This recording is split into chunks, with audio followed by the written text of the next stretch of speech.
देखो बेटा, तुम्हें पावर वाला टॉपिक समझाने के लिए मैं थोड़ा सा और बता रहा हूँ, इसको और समझो। ये कॉमन सा क्वेश्चन है, लेकिन इससे कॉन्सेप्ट क्लियर हो जाता है। अच्छा, पहला सवाल बताओ, ये तुम्हें पता है, 3 सवाल पूछ रहा हूँ छोटे छोटे से, 2-3, ये तुम्हें मालूम है।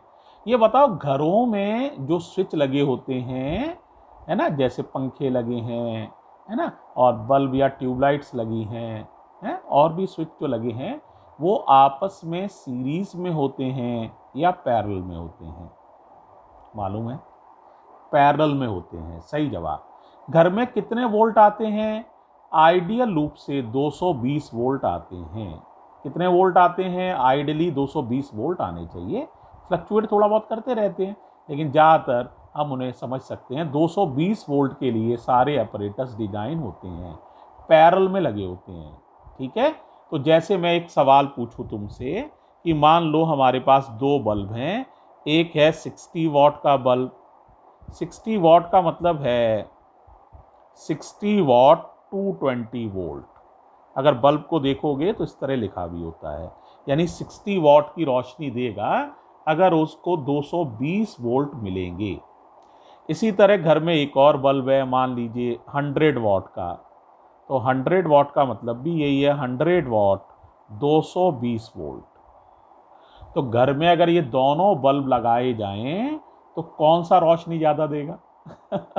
कोई बेवकूफ़ भी बता देगा, सर 100 वॉट वाला ज़्यादा रोशनी देगा। क्यों? क्योंकि घर में ये पैरेलल में लगे होते हैं, दोनों के वोल्टेज एक से हैं, तो 60 वाट वाला रोशनी कम देता है, 100 वाट वाला रोशनी ज़्यादा देता है। लेकिन यहीं कोई ट्विस्ट करे थोड़ा सवाल को, वो कहे ये 2 बल्ब को हम सीरीज में लगा दें, है ना, 220 वोल्ट के अगेंस्ट। ऐसे समझो, ये एक बल्ब है, ये दूसरा बल्ब है, ये 60 वॉट है, ये 100 वॉट है। इन्हें हमने पैरेलल में ना लगा के मान लीजिए सीरीज में लगा दिया है। वोल्टेज 220 ही है,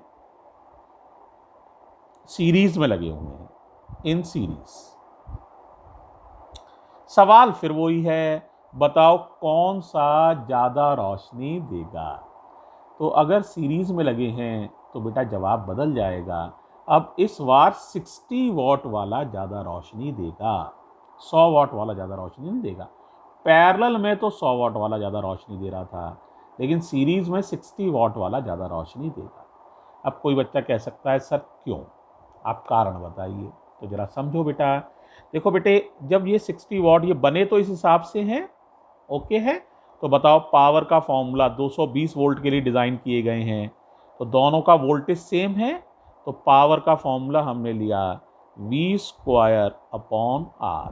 तो V दोनों के लिए कांस्टेंट है, जिस तरह से इन्हें बनाया गया था। तो power is proportional to 1/R।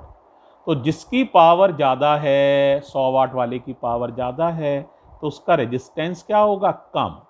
यानी ये बता रहा है कि रेजिस्टेंस के मामले में कौन ज़्यादा है? पावर जिसकी ज़्यादा है उसका रेजिस्टेंस कम है। 100 वाट वाले की पावर ज़्यादा है, तो रेजिस्टेंस के मामले में 60 वाट वाले का रेजिस्टेंस ज़्यादा होगा। Resistance of 60 watt bulb is greater than the resistance of 100 watt bulb. जब सीरीज में लगाओगे तो पावर का फॉर्मूला आपको लगाना पड़ेगा सीरीज में। कौन सा लगाओगे बताना जरा? सीरीज में क्या कांस्टेंट होता है? करंट।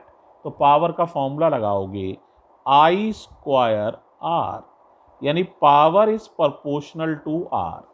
जिसका रेजिस्टेंस ज़्यादा होगा उसमें पावर ज़्यादा पैदा होगी।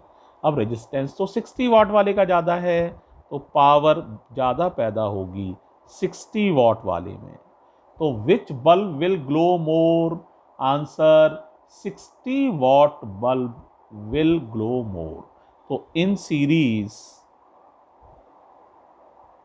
60 watt bulb will glow more. क्या सारे बच्चे बात समझ गए हैं? तो बेटा इस तरह से छोटे से क्वेश्चन से आप इस बात को भी समझ सकते हैं। ठीक है।